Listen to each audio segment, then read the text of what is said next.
Hello everyone, स्वागत है आपका हमारे प्यारे से चैनल बहन्स पढ़ाई में। आज हम करेंगे अपना पत्र लेखन, जो कि हम इतने सारे सालों से करते आ रहे हैं। बट कोई बात नहीं, इस बार भी हम इसको झेल लेते हैं, ठीक है। तो पत्र लेखन एक कला है। कैसी कला है? जिसमें आप पत्र लिखते हो, सरल सहज भाषा में लिखते हो, बोलचाल की भाषा में लिखते हो। और पत्र लिखना जो है वो हर डिपार्टमेंट में काम आता है, फॉर्मल में भी, इनफॉर्मल में भी, ठीक है। और आप किस लिए पत्र लिखते हो? ताकि आपके भावों को, फीलिंग्स को, इमोशंस को और आपकी बात को कोई अच्छी तरीके से समझ सके, ठीक है। या फिर इसको आप लेटर राइटिंग भी बोलते हो, है ना। पत्र के माध्यम से एक जो व्यक्ति होता है वो अपनी बातों को लिख कर दूसरे तक पहुंचाता है, ठीक है। जिन बातों को लोग कहने में हिचकिचाते हैं वो लोग लिख के दूसरे को अपनी बात समझा सकते हैं। अब पत्र जो है वो औपचारिक भी होते हैं, यानी कि फॉर्मल, और अनौपचारिक भी होते हैं। अब जो औपचारिक पत्र होते हैं वो होते हैं फॉर्मल लेटर, ठीक है। और वो आप किसको लिखते हो? जैसे कि आपको अपने प्रिंसिपल को लिखना है, यानी कि प्रधानाचार्य जी को, ठीक है। व्यवसाय से संबंधित, मतलब आप कहीं जॉब करते हो तो वहां पे किसी मैनेजर वगैरह को करना है ना। प्रार्थना पत्र, आवेदन पत्र, कोई रिक्वेस्ट के लिए सरकारी विभाग में, जैसे कि जल विभाग में या फिर बिजली विभाग में। और संपादक के नाम, यानी कि एडिटर, न्यूज़पेपर एडिटर को लिखना है, तो वहां पर औपचारिक पत्र आते हैं यूज में। और मैं इनौपचारिक बोलने वाली थी। अनौपचारिक पत्र कहाँ पे होते हैं, यानी कि इनफॉर्मल लेटर कहाँ पे यूज होता है? जैसे आपको अपने माता पिता, भाई बहन, कोई रिश्तेदार वगैरह, मित्र वगैरह का हाल चाल पूछने, निमंत्रण देने, सूचना देने के लिए आप पत्र लिखते हो, ठीक है। तो अभी हमें एक दो एग्जाम्पल हम देख लेते हैं। इसका जो फॉर्मेट है वो मैं आपको यहीं पर समझा दूंगी, ठीक है। जैसे कि आप निधि नवीन ग्लोबल स्कूल। अब यहाँ पर एक चीज समझो आप, कि हिंदी ए जो आपका कोर्स है और हिंदी बी जो कोर्स है, उन दोनों में पत्र लेखन है। लेकिन एक कोर्स में ना, उसमें सिर्फ औपचारिक पत्र लिखने हैं, नहीं फॉर्मल लेटर लिखने हैं, ठीक है। और तो मैं दोनों टाइप के लेटर के एग्जांपल आपको दिखा देती हूँ, फॉर्मल भी और इनफॉर्मल भी, ठीक है। ताकि आपका जो भी पत्र आए वो आप लिख सको, ओके। सो आप निधि हो या फिर नवीन हो, ग्लोबल स्कूल, ठीक है, मेरठ की छात्रा है। मतलब कि ग्लोबल स्कूल है मेरठ के अंदर, वहां की आप छात्रा हैं या फिर छात्र हैं। दिल्ली में अपने चचेरे भाई के विवाह समारोह में शामिल होने के लिए प्रार्थना प्रधानाध्यापक को एक निवेदन पत्र लिखिए। मतलब आपको अपने स्कूल प्रिंसिपल को एक आवेदन या फिर रिक्वेस्ट पत्र डालना है कि आपका दिल्ली में जो चचेरा भाई है, कजन ब्रदर है, उसका आपको विवाह समारोह में या फिर वेडिंग में अटेंड होना है, मतलब शामिल होना है। तो उसके लिए आपको मतलब लीव लेटर लिखना है, ठीक है।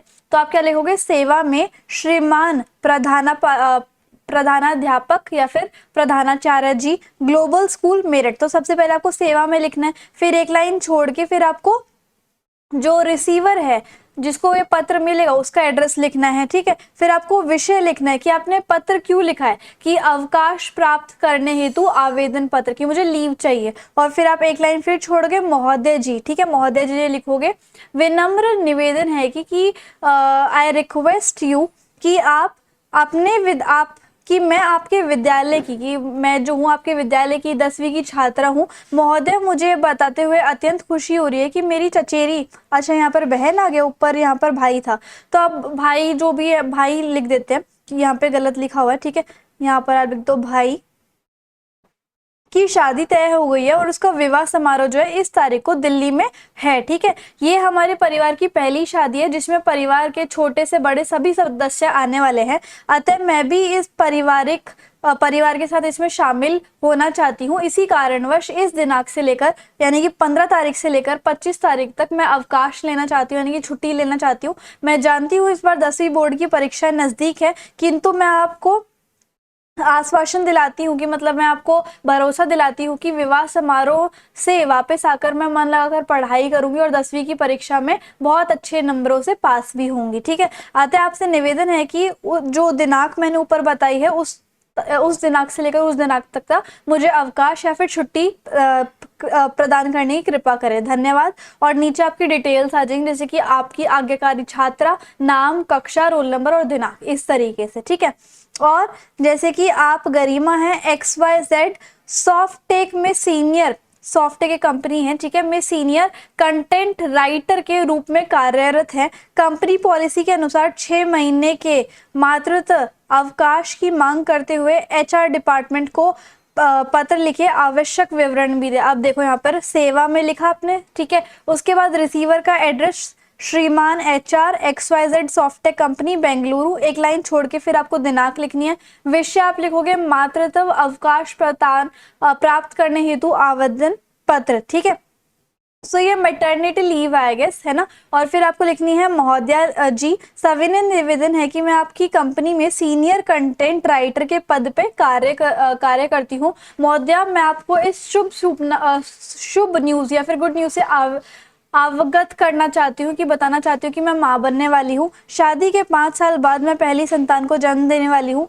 मैंने कल ही डॉक्टर से जांच करवाई है, सब कुछ ठीक है और उन्होंने मुझे आराम करने की सलाह दी है, ठीक है।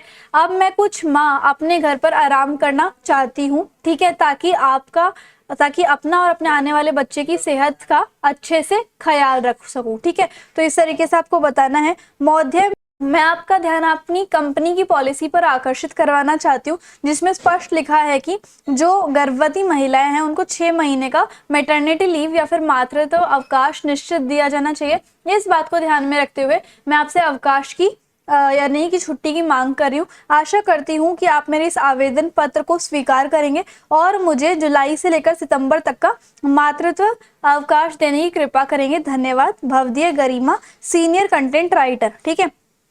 ये तो हो गया आपके औपचारिक फॉर्मल। अब आपको बहन को लिखना है, उसको योगासन कि वो योगा करे उसके लिए मोटिवेट करना है। परीक्षा भवन ABC, ठीक है, आपने लिख दिया परीक्षा भवन से आप ये लेटर लिख रहे हो।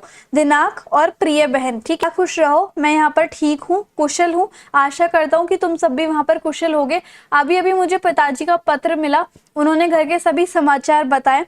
साथ ही साथ ये भी पता चला कि तुम्हारे स्वास्थ्य मतलब तुम्हारी हेल्थ बिल्कुल भी ठीक नहीं है।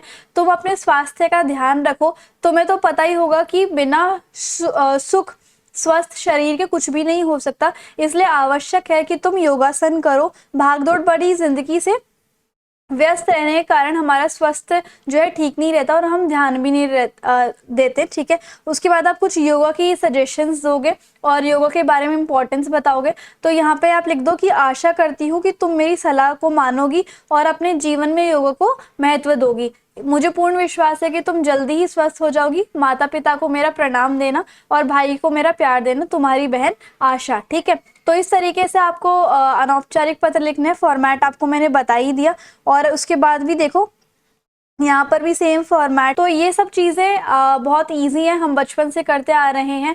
एंड आई होप आपको वीडियो काफ़ी अच्छी लगी होगी, मेरे समझाने का तरीका भी काफ़ी अच्छा लगा होगा। इंस्टाग्राम एंड टेलीग्राम पे ज़रूर फॉलो कर लेना। So if you like the video and the explanation then please like share comment and subscribe the channel. Thank you so much.